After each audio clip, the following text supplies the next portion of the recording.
Okay folks, I just put Nelson Riggs on my 2013 BMW R1200 GS Adventure, and I used a grill to be the adapter plate.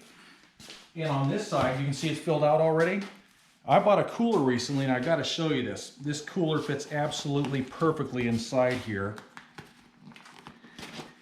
And I can't believe how well it fits. These